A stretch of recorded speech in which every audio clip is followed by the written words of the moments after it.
felt flowers here. Now I've made them all in this cream felt, but you can change it up however your decor is, whether you want to mix it colours for a kid's room, whether it's a Mother's Day gift like this one, or whether it's just a birthday gift, an anniversary gift, whatever colours you wish to add.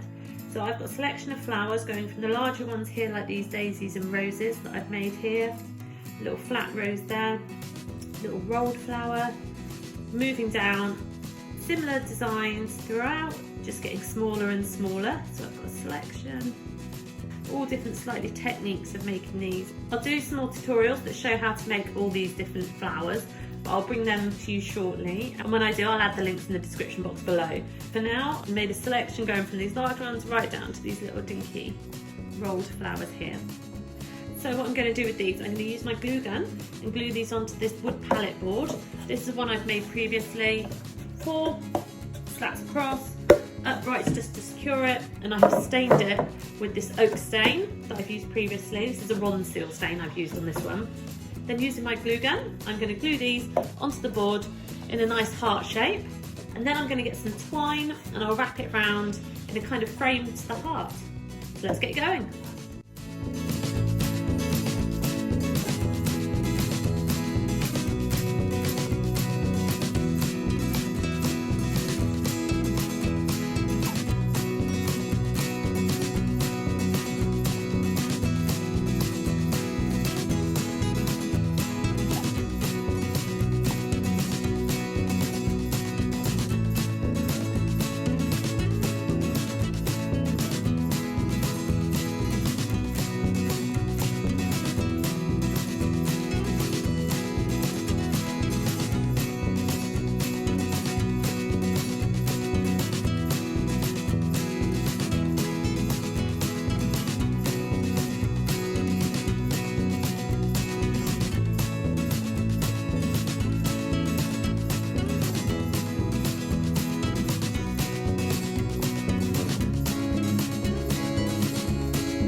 Now I'm going to use this twine to wrap it around the heart on the board and give it a frame.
Please give this video a big thumbs up and don't forget to subscribe to my channel. See you next time.